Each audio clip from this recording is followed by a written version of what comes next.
Hello everybody, so today I'm here with another video. Today's video is going to be about my favorite makeup tools and why, and I'm going to be offering, like a higher end version and a lower end version, so a cheaper one and a more expensive one. So I'm just gonna get right into it. I'm gonna start with totally everything's brushes except for one thing, so I'm just gonna get right into it, start with face and then move forward from there. So my favorite foundation brush of all time is the Marc Jacobs The Face 2 brush, and I got this from Sephora and it looks like this.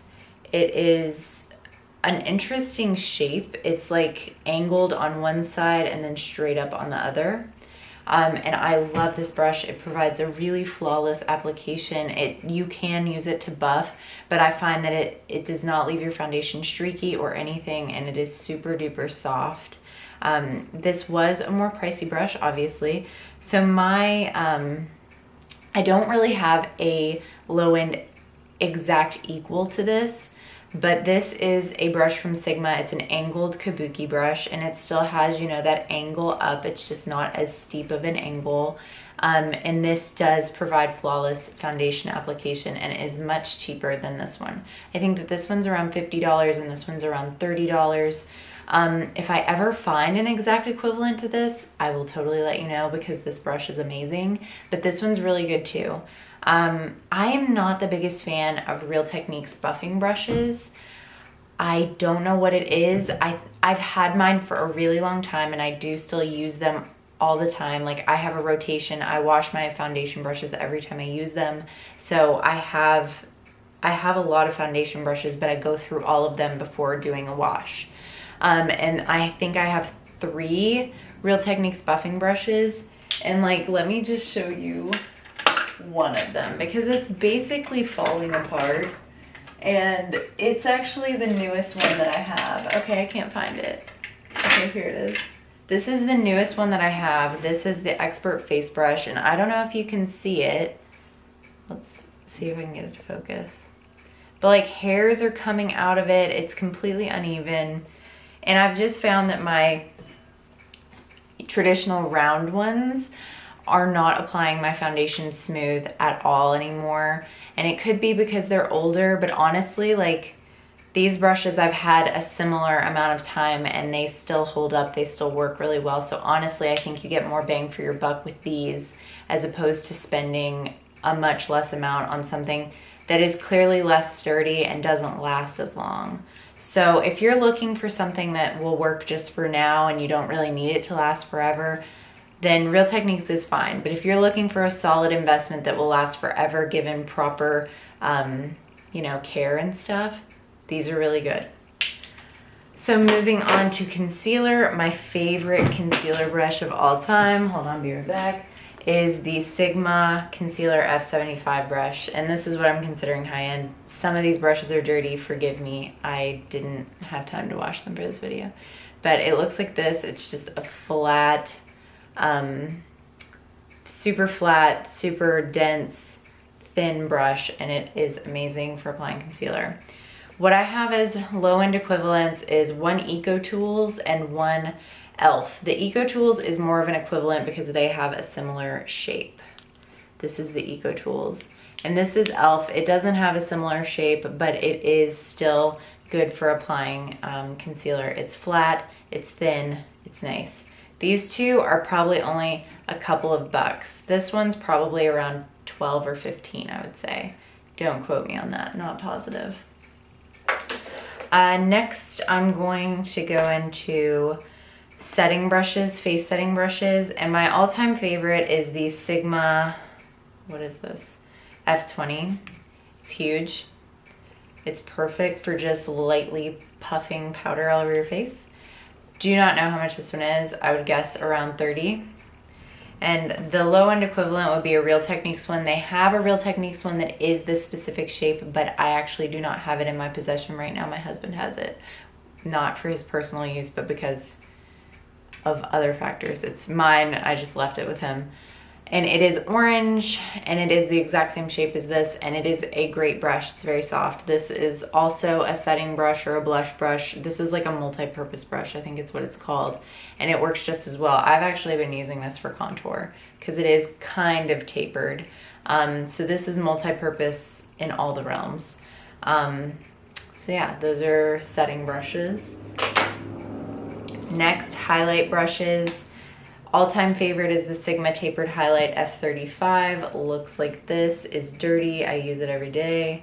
Low-end equivalent would be the setting brush from Real Techniques. Looks like this.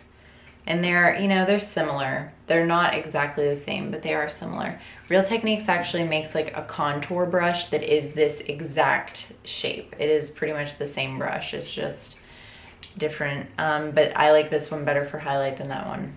And this one's more tapered than the contour brush from Real Techniques. I have to sneeze. Bless me. Okay, so these two are the highlight brushes or under eye setting, because I do use this for setting my under eyes. I don't use a big fluffy brush to do that. Next is blush. These are my favorites. I love duo fiber brushes for blush. I think that they're amazing. This one is probably my favorite. It's the Sigma F15, and it's kind of got a different shape to it. It's a little bit more domed, a little bit flatter, thinner. This is the equivalent that I have, a duo face brush from Crown Brushes. It's in the number 404, CO404. And they are different shapes, but they both have that duo fiber effect so that they add light product. They don't overwhelm you, which is important with blush, especially really high pigmented blush. You want to use something that's going to diffuse the product well. So now moving into eyes and brows, and then I don't know where my hold on, I gotta disappear for a second. Okay, got it. Something fell on the floor. So I'm gonna start off with basic eyeshadow brushes. I'm actually only gonna give you 3 eye brushes. And 2 are blenders and 1 is an eyeliner brush, because honestly, if I was stuck on a desert island and could only pick 5 brushes to bring with me, I would only need 3 eye brushes. So my all-time favorite eye brush is the MAC 217, which if you know anything about makeup, you've heard of this brush. It is a fluffy dome brush. And it is perfect for packing on color, for blending color, for basically everything that you could ever want in an eyeshadow brush. This can accomplish for you. I have 2 equivalents, one Real Techniques, which is the same kind of idea, maybe a little less dense, but the same shape. And I do not know what this is called because the name has rubbed off. And then Sigma has pretty much the exact same brush, just a little bit lower quality because the barrel fell off of this one, or whatever you call this metal piece. I had to put it back on, but it is basically the same brush. If you look at them side by side, they look the same. Best brush ever. Second, this is my favorite one is probably the MAC 222, but they don't make it anymore.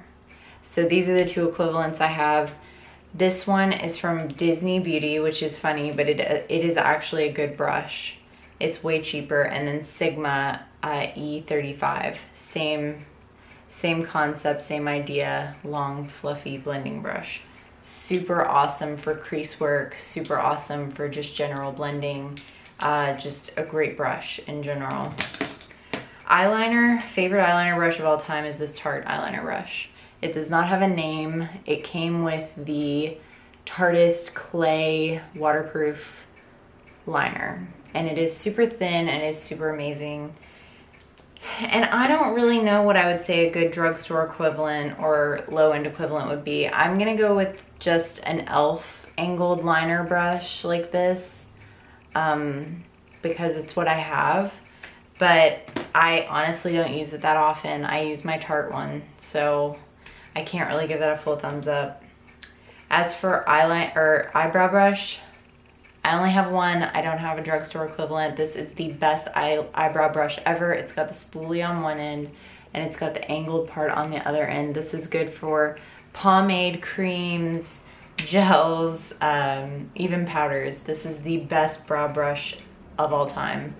And it comes with the Tarte Amazonian Clay Brow Pomade, whatever that stuff's called, which is not that expensive. I think it's $18, and it comes with a brush. It's pretty good.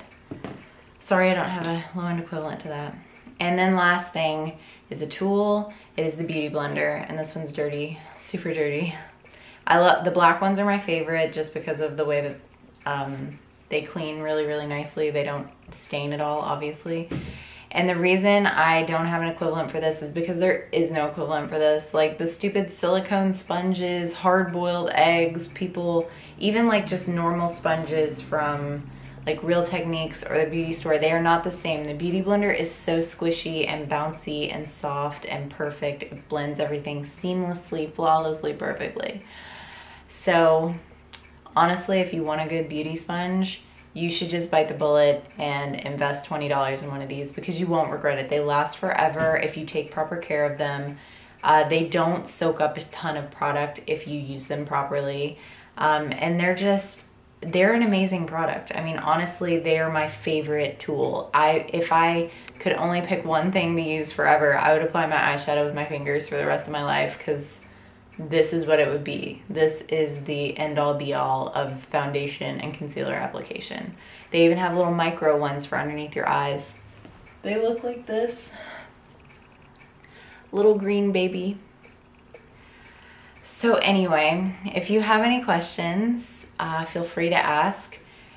These are my absolute holy grail tools. I tried to give you you know, lower end options if you're not into spending a ton of money on your products. So if you have any other questions or need any other substitutions or anything like that, feel free to ask me. Thank you for watching. Have a good day.